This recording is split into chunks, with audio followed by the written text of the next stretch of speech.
família da natação criativa! Eu sou o Renato Simon, professor de natação apaixonado por tudo que envolve o universo aquático e fundador da natação criativa. Ao longo dos últimos anos tenho me dedicado a transformar a forma como pensamos e ensinamos e vivemos a natação. Venho sempre trazendo inovações, conhecimentos práticos e principalmente conexão entre profissionais e apaixonados pelo esporte. Meu objetivo aqui é simples, criar um espaço onde as informações de qualidade fluem como água, leve, acessível e impactante. Já são mais de 400 entrevistas que viraram verdadeiros mini cursos, compartilhando histórias, técnicas, tendências e transformações que fazem diferença no dia a dia de quem vive piscina ou vive pela piscina. Seja você treinador, atleta, gestor ou entusiasta, esse podcast é para você. E hoje vamos falar sobre a biomecânica e a importância dele dentro da natação. E hoje eu trouxe uma pessoa que eu queria trazer há muito tempo aqui no meu podcast, Gustavo Lima. A gente tem a honra de receber aqui o biomecânico do Minas Tênis Clube e da seleção brasileira, o cérebro por trás da técnica e da performance de nadadores de alto nível no Brasil. Com anos de experiência, como eu disse, no Minas Tênis Clube, participação ativa em programas de elite e da natação nacional, Gustavo transformou a biomecânica aquática em ciência aplicada dentro da piscina. Se você não conhece o Instagram dele, você precisa correr lá, ele vai deixar durante a entrevista. Ele ajuda muito, não só atletas a baterem tempos, ele analisa o movimento por movimento, identifica padrões, corrige detalhes invisíveis a olho nu e otimiza cada abraçada com dados. Já ministrou cursos pelo Brasil, falando de biomecânica na natação, formando professores, treinadores em todo o país. E hoje o Gustavo vai abrir todo o jogo como a biomecânica pode e deve ser o pilar da natação moderna, fazendo a prevenção de lesões, eficiência energética, melhorar a performance técnica e longevidade atlética, assim como a gente fez com o Nicolas Santos, grande nadador brasileiro. Prepare-se para mergulhar a fundo na ciência por trás da água. Gustavo, muito obrigado pela presença. Muito obrigado, Renato. É um prazer estar aqui com você. Você é um parceiro, né? A priori, parabéns por tudo que você faz e representa hoje na nossa natação, né? Com relação à formação, à capacitação, isso para a gente é muito legal. Me identifico muito com você com relação à questão da... Eu me defino também como um apaixonado, né? Antes de mais nada, né? Antes de qualquer currículo, o amor que a gente tem para a natação nos move, né? E nos leva a lugares que nós, às vezes, nem imaginamos, né?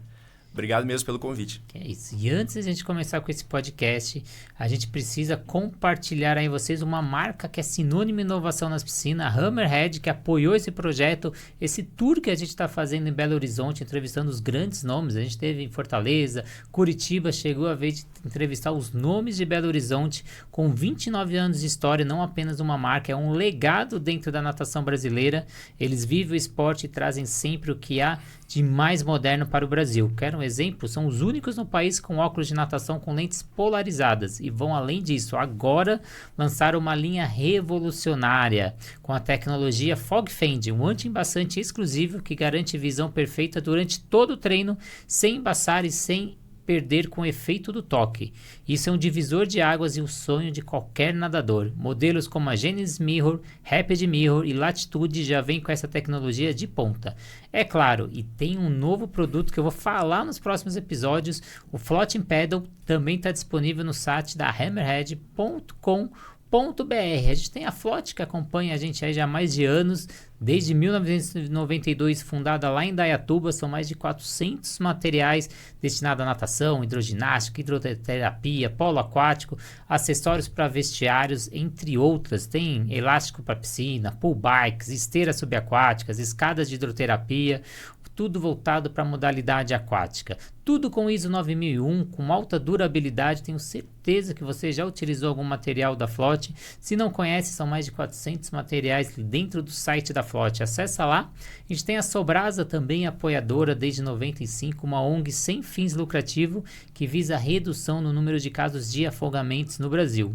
Se você quer ser voluntário Sobrasa, acesse o site sobrasa.org, preencha o cadastro e seja voluntário, assim como a natação criativa leve projetos de prevenção aquática. São mais de 8 mil voluntários, 17 ações diárias. Então hoje, quando a gente está gravando esse podcast, são 17 ações pelo Brasil, falando de prevenção aquática. A gente tem a WL Salvamentos Aquáticos, que leva profissionais capacitados para clubes, condomínios, piscinas. Então precisa de salva-vidas, precisa de bombeiro, ou até mesmo fora da piscina, segurança, recepcionista, todos profissionais treinados. Liga no 11 982 71 5497. Plataforma Educar, com mais de 200 cursos para você estudar onde quiser, como quiser, quantas vezes quiser. A gente não tem da curso de biomecânica, mas tenho certeza que uma hora a gente vai lançar lá na plataforma Educar, o aplicativo da SwimTrack que te auxilia no monitoramento do seu aluno.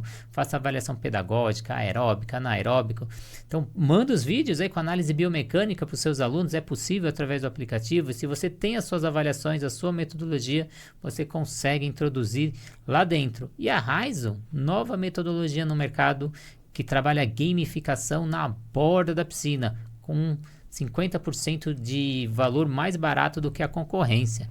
Mas vamos deixar de papo, vamos para o que interessa. Gustavo, por que a biomecânica é tão fundamental nas aulas de natação, mesmo para alunos que não têm o foco competitivo? Renato, a biomecânica é uma ciência hoje muito presente, né, na natação. Para exemplificar um pouquinho mais pessoal, a biomecânica eu costumo dizer de forma simples que é a ciência do movimento, né? É o estudo de como o corpo se move e interage com o seu meio. E a gente sabe, levando, né, trazendo para o nosso meio aquático, o quanto a gente tem de potencial de força. Às vezes as pessoas discriminam um pouco, né, o potencial de força que a água gera. Tanto do lado positivo para a gente se deslocar, quanto do propósito negativo, né? Ou seja, terceira lei de Newton, ação e reação. Então, se a gente tem uma ação propulsiva, a gente vai ter uma reação de igual magnitude e sentidos opostos, né, contra o corpo. Além de outras forças, né, essas são as forças horizontais. As forças verticais, que são a gravidade e, em questão antagônica ali, o empuxo, que é a força ascendente. Dentro dessa propriedade da água, é muito importante, antes de potencializar e visar a performance, a questão da longevidade que você tanto comentou, né? Com relação ao meio que tem muita probabilidade de gerar lesões, porque é um esporte cíclico, né? Ou seja, padrões de movimentos feitos de forma repetida. E isso impacta demais. Qualquer divergência, eu costumo até falar que o pouco na natação é muito. Às vezes a gente fala, a gente vai comentar mais para frente sobre as divergências, né? Mas uma braçada ligeiramente cruzada, às vezes que um professor hesita de corrigir, aquilo tem um impacto muito grande, porque quantas braçadas esse aluno vai cruzar e quantas braçadas ele vai fazer num montante de uma aula, de uma semana, de um ano. Então, essa questão lesiva é muito impactante aí, e eu acho que, a priori, a biomecânica é importante mais para isso, né? Questão de saúde, qualidade de vida, antes mesmo de pensar na performance. Eu não sei se você tem esse número, Gustavo, mas se a gente pegar um atleta ou um nadador que nada 2, 3 vezes por semana, quantas rotações de ombro ele faz no ano? Eu entrevistei o Testa, que você deve conhecer, fisioterapeuta também da seleção. Grande e uma parceiro. vez ele veio com esses números, mas eu não lembro, mas são números assim gigantescos. Mas além disso, quais são os principais tipos de análise biomecânica que a gente pode aplicar na natação? Hoje, as análises biomecânicas, elas têm dois caminhos, né? Dois viés. Um viés qualitativo, que o próprio nome já diz, né? Da qualidade do movimento. Essa questão, né, de mensurar o embasamento da ciência, da tecnologia e da cinesiologia, a anatomia, né? A mecânica ali do ser vivo. E a análise quantitativa, que é justamente a quantificação desse movimento, tanto em questão angular, quanto em mensuração do nível de força, o próprio tempo, né, que é a coisa mais inerente ali dentro da natação, lógico, passando mais para um âmbito competitivo, né, mas até dentro de uma aula é sempre monitorado, né, o tempo. E então são basicamente essas duas análises, a quantitativa e a qualitativa. E para quem está aí do outro lado, professor de natação, técnico, acho que a gente vê esses avanços tecnológicos, mas a grande pergunta, quais ferramentas e recursos estão mais acessíveis para essa análise biomecânica dentro das academias e clubes? Eu acho que hoje a gente tem uma condição muito favorável, né? Porque eu acho que a melhor ferramenta e a mais acessível é essa aqui que está no bolso da gente, né? O nosso celular. Hoje, com um potencial de frames, de resolução, muito favorável para fazer qualquer captura, né? Isso aí é a cinemetria, é o estudo do vídeo. Então, pegando como exemplo aquela divergência que eu citei, de um cruzamento, por exemplo, da braçada, né? Que nós vamos falar mais para frente. Mas o aluno dentro da água e dessa condição que o meio, né, instável ali promove, é muito fácil, dentro de uma situação de fadiga ou de distração mesmo do aluno, do praticante ali, ele sair da técnica. Se o treinador ali, quem estiver conduzindo essa aula, né, essa ação, conseguir fazer um take, né, conseguir fazer uma imagem desse erro e assim que o aluno chega na borda, ele tem, né, isso aí hoje é comprovado cientificamente, não só na biomecânica, mas no comportamento motor, o feedback visual, ele é muito impactante e ele é muito decisivo com relação às ações posteriores, né? Onde quem está recebendo feedback consegue interpretar melhor as informações, né? Juntamente com o conhecimento do profissional, né? O feedback ali verbal também, que ele está produzindo dentro da imagem, né? E isso aí é a principal ferramenta. Além disso, logicamente, se a gente levar para um modo um pouco mais avançado, a gente tem as câmeras, né? Uma infinidade de câmeras hoje, de vários tipos, vários modelos, e iPads, enfim. Eu acho que essa é a ferramenta mais acessível que a gente tem hoje e é a mais direta ali, a que consegue impactar mais em questão de correção ali para o aluno. Já vou quebrar um mito aqui. Se vocês perceberam, mas eu percebi, o celular que ele apontou ali, que o celular custa em torno de R$1.800, R$1.900. A gente fala, preciso ter o melhor celular, a melhor tecnologia. Não. Então, você trabalha com o melhor que você tem. Então, celulares comuns aí conseguem produzir hoje excelentes materiais de qualidade. Incrivelmente, o meu celular é o mesmo do Gustavo, aí por isso que eu sei. Então, com esse celular a gente consegue fazer várias filmagens. Eu faço a filmagem da pós, faço a filmagem dos alunos. Estão aí nas redes sociais para vocês conferirem. Mas aí, Gustavo, quais métodos e protocolos você recomenda para iniciar uma avaliação biomecânica em nadadores iniciantes ou até intermediários?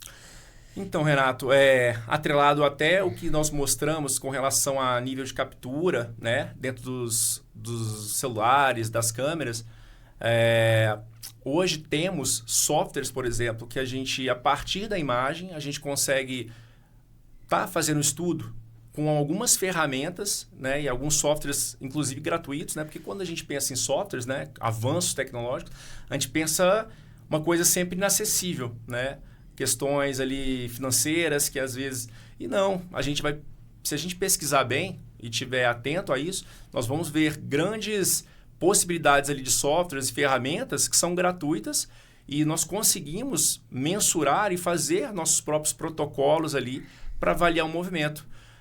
Cito aqui como comparar, por exemplo, hoje é muito fácil a gente pegar uma imagem no YouTube de grande qualidade, né? Tanto na qualidade de resolução quanto na qualidade de quem está executando. Então, a própria ciência diz, né? Se você quer aprender ou tiver dúvida em algum movimento, pesquise, estude as grandes referências. Então, ou seja, se você tem o acesso fácil através da internet com as grandes referências, você pode fazer uma captura ali, uma subtela da grande referência com o seu aluno, com o seu praticante e, por exemplo, identificar se a braçada dele está muito afastada. E aí você complementa muito esse feedback se você colocar do lado de um nadador e vai perceber que dentro da questão da vantagem mecânica, das alavancas, né, a alavanca mais próxima, né, ao ombro ali, o alinhamento dessa alavanca vai possibilitar uma vantagem mecânica para ele, além da questão de preservação, né, da articulação do ombro, como a gente falou, questão da longevidade, né? E mais o quê que você tinha perguntado? Não, só sobre isso mesmo, com relação às ferramentas, né? E aí eu vou pegar um gancho seu. A gente tem um aluno, o Henrique, ele é o nosso aluno da pós-graduação em São Paulo. A gente teve, acho que foi o 6º módulo com o Thiago Ferreira, o Peixe, que você deve conhecer. Sim, muito. E ele apresentou um aplicativo gratuito para fazer análise biomecânica no módulo dele. O Henrique já pegou, levou para a academia e aí ele fez a proposta para o dono da academia. Ó, eu aprendi a fazer análise ali no curso da pós que eu estou fazendo. Eu posso fazer do os alunos, mas eu vou fazer de graça. Vou fazer um bem básico, só que aí depois eu vou vender um mais detalhado, mais aprofundado, e aí eu vou cobrar um valor. O dono da academia deixou, porque está trazendo conteúdo novo, aumentando ali a percepção de valor. Ele entregou para os alunos e grande parte dos alunos quiseram essa avaliação biomecânica mais precisa. E aí ele contou aqui nesse podcast que ele aumentou 30% a renda dele, trabalhando a mesma carga horária, no mesmo local, e ele conseguiu ter um aumento de renda com um aplicativo que ele não paga nada com o aplicativo e aprendeu a fazer essa análise biomecânica. Então, para você aí que quer investir ou agregar valor no seu trabalho, pesquisa aí, são vários aplicativos gratuitos que vale a pena. Mas aí, Gustavo, como transformar essa análise técnica em prática? Porque não adianta nada pegar um monte de imagem, pegar um monte de informação. Como você identifica os erros de movimento e qual o primeiro passo para corrigi-lo? Essa questão da correção é muito importante, porque a análise biomecânica, dentro de etapas, ela tem a identificação do erro, né, que esse é o primeiro passo, através da coleta. Nós falamos a infinidade de formas que temos, né, para fazer essas coletas. Após isso, você fornecer isso aí para o aluno, que é exatamente a tua pergunta, né? Dentro disso você pode criar relatórios, né, via Excel, via Word, pode printar, por exemplo, as fotos, né? Isso aí é uma ideia de um relatório simples. Pode pegar os principais erros, fazer um recorte e montar um relatório que fica bem ilustrativo, bem bonito, e pode escrever embaixo a divergência técnica, a divergência mecânica que ele está tendo, salvar em PDF, fornecer pelo WhatsApp mesmo, né? Então, isso aí é o primeiro passo para que a identificação se transforme na questão prática. Após o aluno estar ciente desse erro, através de um relatório, de alguma ferramenta, você vai fazer a proposição de algum trabalho, né, de educativo, ou de correção para esse aluno. Porque eu até costumo brincar, né? Se você chega no médico ali com dor de cabeça, ele não pode te dar um remédio de dor de barriga, né? Então, questão da especificidade. Você tem o erro, identificou, saber qual o caminho, qual o norte que você vai fornecer para o seu aluno, para o seu praticante, para que esse erro ele vá se moldando dentro do ideal técnico que é esperado. A partir disso aí, gera um monitoramento, né? Além da análise, gera um monitoramento, que é a comparação. Por exemplo, você pode marcar dentro da sua proposta, ali, do seu formato de aula, de programa, semanalmente, a cada 2 semanas, você pode marcar um dia específico de filmagem e, por exemplo, quinta-feira, toda quinta você vai filmando a partir do feedback e vai fazendo a comparação, né? Aí você vai fazer um relatório mais elaborado, de como, lógico, datando tudo, né, para você mensurar qual o nível de evolução dele, de quanto tempo, da periodicidade, e dentro dessa janela, se o seu trabalho técnico, o seu direcionamento técnico está surtindo efeito, né? Então, esse é um montante ali de um processo que é válido para a gente transformar isso aí dentro da prática. E nesse montante, você pegando esse período cronológico, você não precisa só fazer isso no alto rendimento, no aperfeiçoamento, você pode fazer isso no aprendizado. Imagina você pegar um aluno com 3, 4 anos, ele está com você até 8, 9 anos, e você mostra essa evolução, você mostra essa cronologia, os pais adoram, perfeito. Eles publicam nas redes sociais, já tem uma metodologia, a Swim Health, que faz isso muito bem, e ele manda o vídeo desde que a criança começou até o último nível que eles têm, que é a touca preta deles. Quando o pai recebe isso, ele vai colocar na rede social, vai fazer a propaganda, vai elogiar. Então, a cada mudança de nível, eles vão mostrando essa evolução. E para fazer essa correção, eu identifiquei o erro, vou fazer a identificação. É aqueles famosos educativos que a gente executa no dia a dia, e quais são as funções desses educativos dentro da biomecânica? Legal. É importante a gente saber por onde começar, né? Antes de mais nada, o nado ele não se desenvolve sem uma base. Nada, na verdade, se desenvolve com uma base. Como eu passo um slide, às vezes, num curso, né, numa clínica, eu costumo passar aquele famoso slide ali do iceberg, né? Onde você vê a menor proporção, que é a ponta do iceberg, onde o pessoal, às vezes, quer uma abraçada de cotovelo alto, ou uma abraçada com uma pegada com o cotovelo alto, que é hoje, lógico, é um comportamento mecânico, né, comum nas grandes referências, mas às vezes a pessoa quer pular etapas, quer ir para esse item sem ter a base, que é a base do iceberg, que é a estrutura do corpo. Então, se o corpo não tiver numa boa posição, dando condição para a braçada, por exemplo, ele não vai conseguir. Não adianta você moldar um gesto de braçada se o corpo não tiver alinhado, com uma hidrodinâmica boa, com uma sustentação boa. Então, é meio instintivo, até um instinto de sobrevivência. Se o corpo tiver inclinado, vamos até pegar o bonequinho aqui. Se o corpo tiver inclinado demais, eu não consigo, vamos estar mostrando aqui, eu não consigo pôr uma braçada com uma mecânica vantajosa.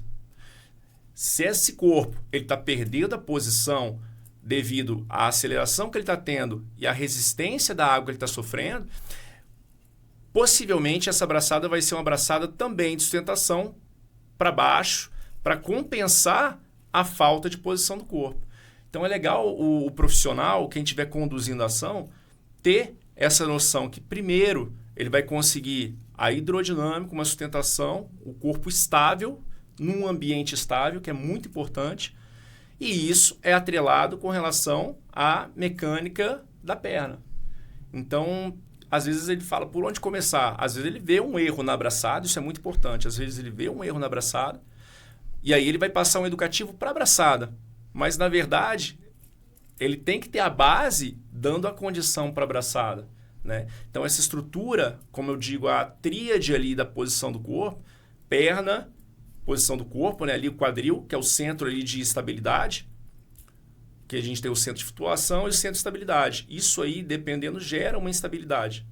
E isso vai refletir na abraçada. Então, se ele não tem uma pernada eficiente, um centro de massa estável e uma boa posição de cabeça, ele vai sofrer. Não tem como ele começar pela ponta do iceberg. Ele vai ter que começar por essa base, né? Não sei se eu terminei de responder, talvez, ao complemento ali da tua pergunta. E é muito legal você falar, porque como eu estou fazendo a pós-graduação e eu estou acompanhando todos os professores, como coordenador eu tenho esse privilégio. A gente teve a Cláudia Barros, que falou sobre desenvolvimento motor, aprendizagem motora, que ela também, a gente percebe muito isso no aprendizado. A pessoa vai corrigir aí o movimento mais fino, mas primeiro você tem que corrigir o global. Então, a primeira pessoa desenvolve a maturação global para depois desenvolver a maturação fina. Perfeito. E às vezes a gente pega os professores desenvolvendo a maturação fina, que é a que a gente mais presta atenção, e esquece de desenvolver ainda a posição do corpo, a flutuabilidade. Então, exatamente, não só no alto rendimento. E aí, a gente falando desses educativos que você começou a falar, existe o melhor educativo? Porque tem aquele professor que fala, não, esse é o educativo que eu sempre uso com todo mundo, esse é o melhor educativo de todos. Ou o educativo é para cada tipo de erro, ou isso ainda varia conforme o perfil de cada nadador? Isso é complexo, mas é muito importante, né? Tem gente que eu converso que encara o educativo como se fosse uma pílula, né? Tem um erro, o meu erro é o azul, eu quero a pílula azul. E, na verdade, a gente sabe que não é bem assim, né? O educativo, ele é específico, ele tem várias vertentes. Ele é proprioceptivo. O que é propriocepção? A percepção de si próprio. Ele é pressorceptivo, que é a concepção da pressão, né? Das inclinações, da progressão de aceleração que o braço gera na água, e a água gera no braço, né? A gente sempre comenta, né? Não é a braçada que vai até a coxa, né? Se você tem um feeling e uma aceleração, uma boa angulação, é a coxa que vai na braçada, ou seja, você alavanca essa pressão e utiliza essa pressão favorável para o corpo se alavancar em cima desse bom movimento. Então, a pressorcepção é muito importante. O educativo fragmentado ou fracionado, né, que a gente faz com uma braçada, ou seja, a gente está restringindo informações. Isso eu acho que é muito importante. Porque não adianta, meu educativo é para isso, mas eu vou pensar na pernada, mas eu tenho um erro na respiração, eu vou pensar na respiração também. Ou seja, se a gente soma muita coisa, a gente não consegue focar e moldar o ponto principal. Então, por isso que é legal a gente ir por etapas, né? E aí tem educativos conectivos, educativos de força. Então, primeiramente, é a gente ter essa leitura melhor do que o educativo traz, né, para o praticante. Diante disso, é o que você comentou, qual é o melhor educativo? Será que tem mesmo o melhor educativo? Eu acabei já respondendo ali dentro disso. O melhor educativo é aquele que especifica mais o gesto ou que molde mais o erro. logicamente não tem o melhor educativo, porque se você tem um erro e o meu outro amigo aqui tem o mesmo erro, às vezes eu vou propor o educativo que eu tenho de melhor estima. Esse educativo eu estou usando, não falha. Eu uso, às vezes com você realmente teve um efeito positivo, mas com seu amigo, ele não teve sucesso, né? Então, é meio que uma construção que você, junto com quem está conduzindo o processo, tem que ir tendo, porque a água, a gente já falou da infinidade de vetores, de força, e que promove, né, no corpo. Então, cada um vai sentir a água de um jeito. Eu costumo falar que a técnica é uma camisa, né? A mesma camisa não vai vestir todos os corpos, né? Para mim vai ficar mais folgada, para você pode ficar mais apertada. Então, ela é muito individual dentro de várias coisas, constituição do corpo, a tensão muscular, né? A questão técnica ali do alinhamento, a respiração, né? Que é a nossa boia natural aí, pulmão, diafragma, como a pessoa vai utilizar isso aí para a sua melhor posição, o nível de contração, né? Então, para cada um, vai ter um impacto X. E é legal que dentro desse processo aí, você vai descobrindo qual o melhor educativo para o aluno. Mas o melhor sempre vai ser restringir a informação ao máximo. E a partir da melhor assimilação, a pessoa vai adquirindo, vai somando outros componentes até ter o nado propriamente dito. E agora vamos para o outro extremo. Existe aquele educativo que não é recomendado? Tem gente que até chama de deseducativos. Às vezes eu coloco algum educativo lá no Instagram da Natação Criativa e vem os comentários. Esse educativo é horrível, esse educativo não serve para nada, esse educativo não serve, vai gerar lesão. Tem educativo que não serve mesmo, que piora o nado? Então, o deseducativo é um termo interessante. Ele realmente existe, mas a gente tem que tentar identificar qual deseducativo que vai impactar essa pessoa. Dependendo do trabalho que você vai fazer, eu costumo dizer, se ele for concorrente ao objetivo, ele pode sim tornar um deseducativo. Aí eu vou citar um exemplo.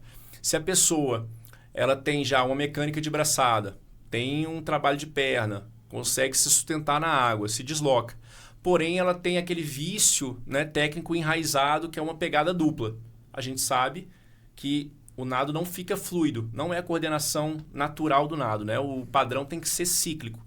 Se eu passo muitos educativos usando esse timing de braçada, essa pegada dupla, eu vou estar enraizando, eu vou estar consolidando um padrão onde justamente está o erro dela, onde tem que ser moldado.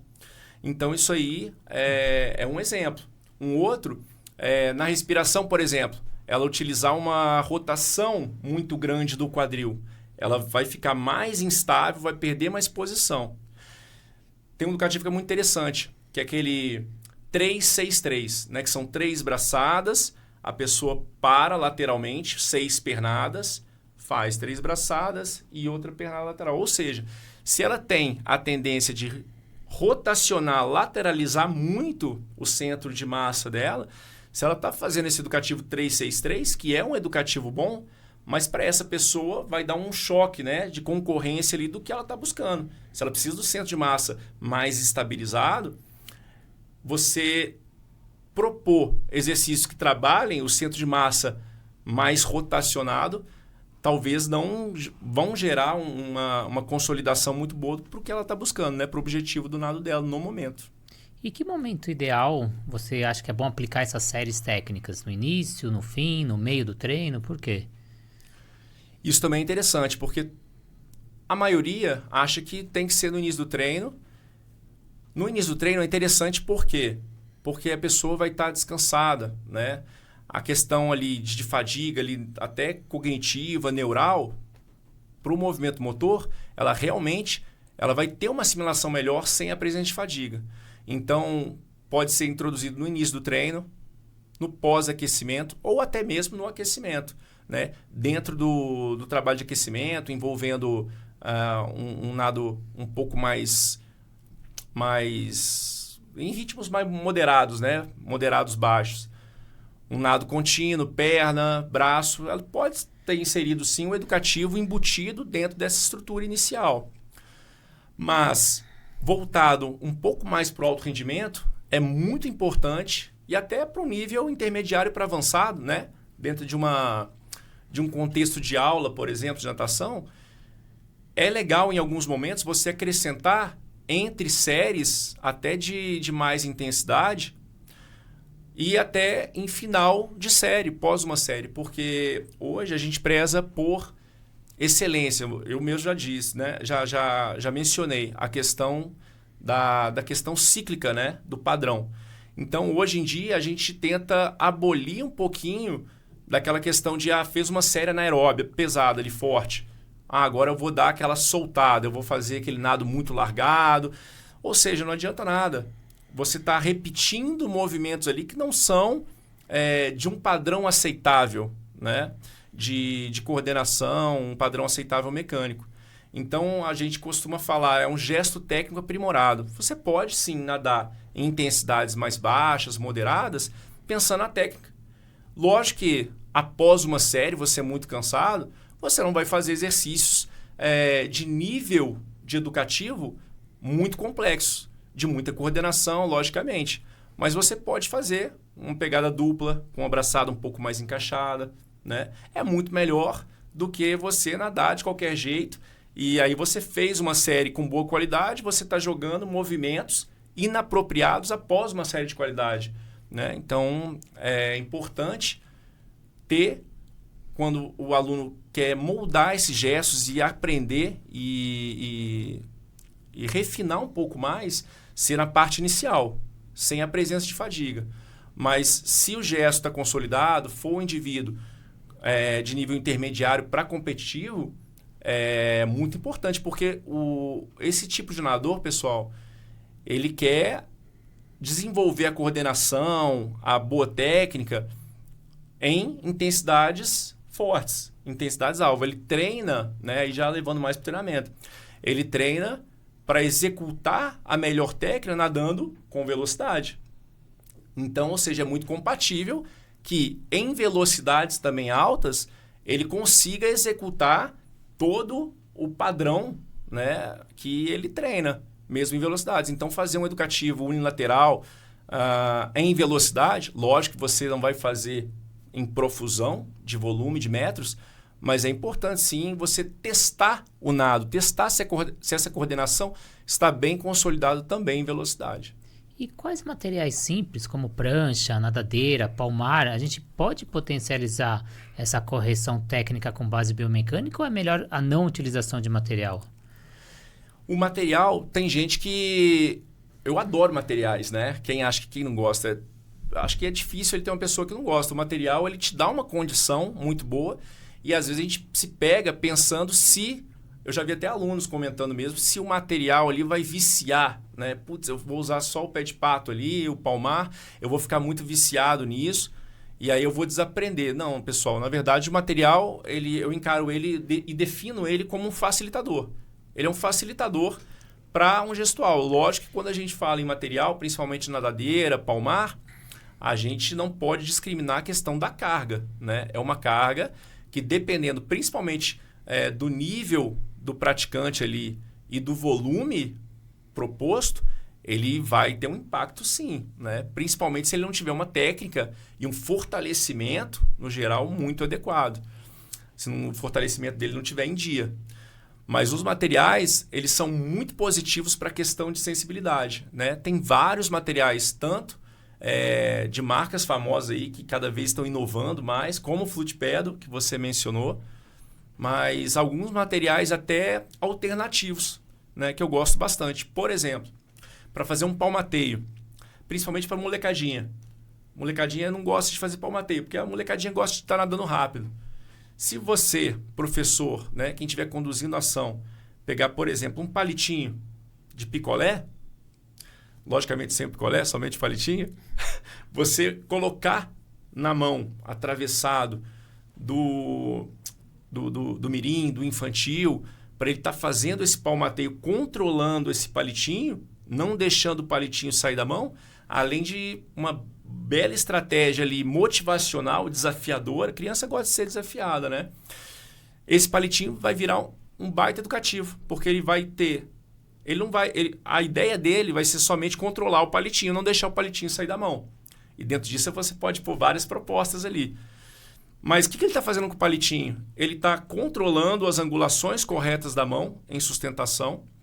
Ele está controlando a velocidade de aplicação de força da mão, né? As progressões de aceleração entre uma lâmina da água e outra. E aí, a partir disso, você pode propor até uma questão de nado, né? Em pegada dupla com o palitinho.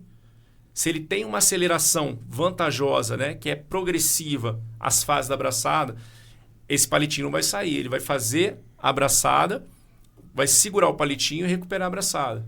Então, materiais desse tipo aí, eles complementam muito, né? Tem gente que... isso é interessante como dica, porque tem gente que não tem o dinheiro para comprar um material, né? Ou a minha academia não me cede, a minha academia só tem esse, então não tenho isso. Então, você mesmo, né, pode criar materiais. Eu trouxe alguns aqui para dar um exemplo. Eu falei do palitinho. Olha só, suponhamos, estou sendo um advogado do diabo ali, não tenho palitinho. Um porta-copo, né, de preferência côncavo, acompanhando essa questão da pressão aqui da água, também vai virar um bom material, um bom palmar. Né? Um palmar ali principalmente um palmar sem fixação. Né? Para o aluno ganhar sensibilidade, noções dessas inclinações e acelerações da mão, é muito interessante. Tem um outro aqui também que é bem legal. Antes da gente falar dos materiais mesmo, bolinha de tênis, né, que já é mais usado, ou para um trabalho ali de peito, né, de fixar um pouquinho a cabeça, ou para um aluno que nada com a cabeça muito alta, ou por questão proprioceptiva. Por exemplo, aquele aluno mais iniciante que faz força na fase propulsiva, mas que também faz muita força na fase aérea, na fase de recuperação. Se ele tem uma bolinha dessa fazendo a força, né, apertando essa bolinha na fase subaquática e fazendo o relaxamento na fase aérea, torna-se também um bom trabalho, né, dentro de várias situações aí que a gente pode fazer.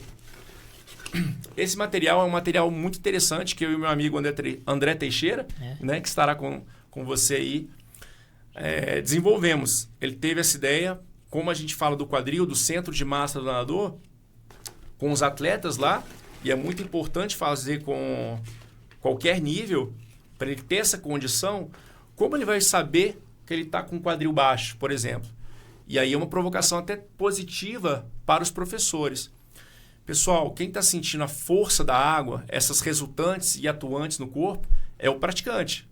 A gente tem uma ansiedade até, né, para um lado bom. O aluno acaba de desenvolver o nado, chega e a gente já metralha esse aluno com vários feedbacks. É importante, mas tente deixar e dar voz para quem está praticando a ação. Afinal, quem está sentindo a água é quem está executando. Tem uma frase que ela é decisiva nesse processo, eu acho, de construção técnica, que é o aluno acabou de executar o que você pediu. O aluno bateu na borda. O que você sentiu? Ou seja, você está dando voz para ele estar mais perceptível ao corpo dele e o que a água está promovendo no corpo dele. Né? E talvez se você definir, eu vi isso, vi aquilo também, às vezes você pode estar até inibindo um feedback que dentro de uma construção, de um processo de construção, vai fazer a diferença. Né? Mas voltando ao material, esse material aqui, que é uma tala de EVA, né? Pode-se cortar aquela pranchinha, né? Ou aquele tapete ali de flutuação. Se você corta essa tala e põe num cinto, amarra no quadril, por exemplo, você vai dar uma condição favorável, além de talvez acrescentar na ladeira, para esse corpo do atleta estar muito em cima da água. Facilitando, por exemplo, um ajuste de braçada, se ele estiver mais em cima da água, né? Com os atletas, eu costumo pôr um trabalho aqui de anilha. Eu ponho uma anilha, lógico, uma anilha de meio quilo. E, logicamente, para eles nadarem pouco, né? Para eles sentirem esse centro de massa, o quadril mais fundo. E aí você pode fazer o mesmo trabalho, ou o mesmo nado, ou o mesmo educativo, acrescentando isso aqui logo após um peso, né? Que vai estar jogando ele, ou seja, vai ter aquela sensação antagônica. Isso aí, o praticante, ele vai ter a sensibilidade realmente da onde está a posição dele. Fora que o peso vai fazer com que ele tenha maior conexão e essa tala aqui de VA vai dar uma condição favorável ali de flutuação com ele. Ou seja, ele vai começar a perceber que, opa, eu estou mais atento com relação à posição do meu centro de massa, né? Não vai adiantar você falar, lógico, você falar vai acrescentar, mas ele proporcionar situações que o atleta ou o praticante sinta isso é muito vantajoso ali, é muito legal. Tô igual o professor Bujinganga aqui, né? Cheio de coisa. Mas é importante. Olha só, um halter, por exemplo, de 1 kg.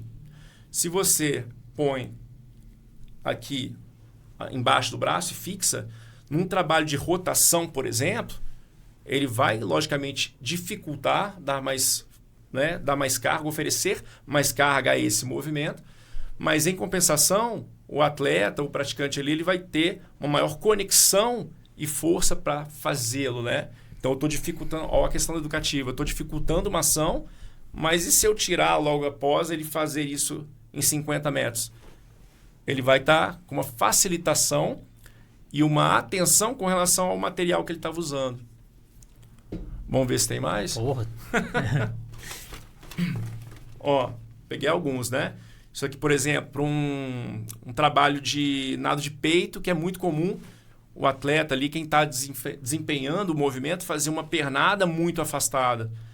Tem gente que usa pull boy, por exemplo, mas aí o joelho fica muito próximo, né? O impacto ali intrapatelar ali, devido ao movimento de versão, não fica...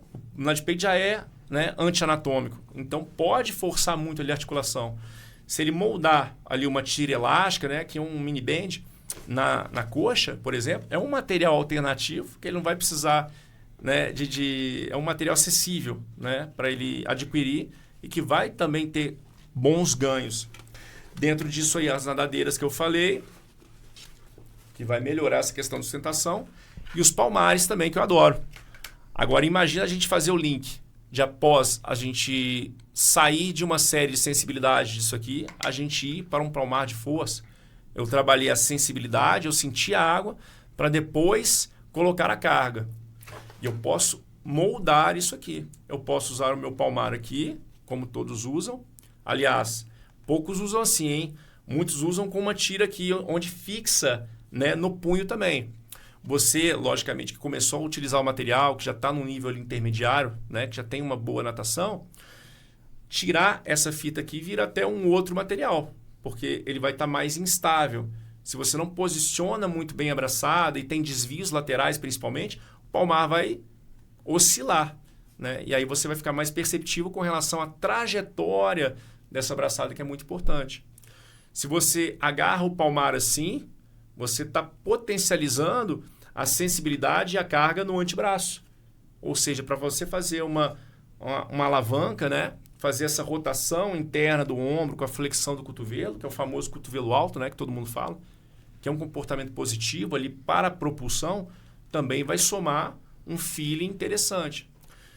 Para aquele aluno que entra com a braçada cruzada ou que deixa a mão estendida ou muito flexionada na entrada, se você vira o palmar ao contrário, você está fornecendo uma condição de instabilidade no momento onde ele tem que ter um ângulo de ataque favorável, né, hidrodinâmico, para que ele entre com essa braçada. Se entra a braçada cruzada, esse palmar vai ter um desvio também. Então, são questões, né, que vão favorecer, ou seja, o material vai estar o tempo todo dando feedback para o aluno, ali, para quem está desempenhando. Esse aqui é um outro material, que é um palmar também que não tem fixação. Olha como os formatos, né, propiciam várias coisas. Esse aqui é um outro formato de palmar, que tem essa quilha, que também vai dar esse norte aí de entrada da braçada, por exemplo, e essa quilha vai ser contra o movimento de lateral ali, né, de desvio. Então, se ele está possibilitando essa entrada correta no ombro, ele vai ter essa sensibilidade ali do próprio material falando para ele que o movimento está correto, está confortável, está fácil. E que aula, hein, Gustavo? Que é isso. Muito obrigado. E como a biomecânica pode ajudar na prevenção de lesões para nadadores não competitivos?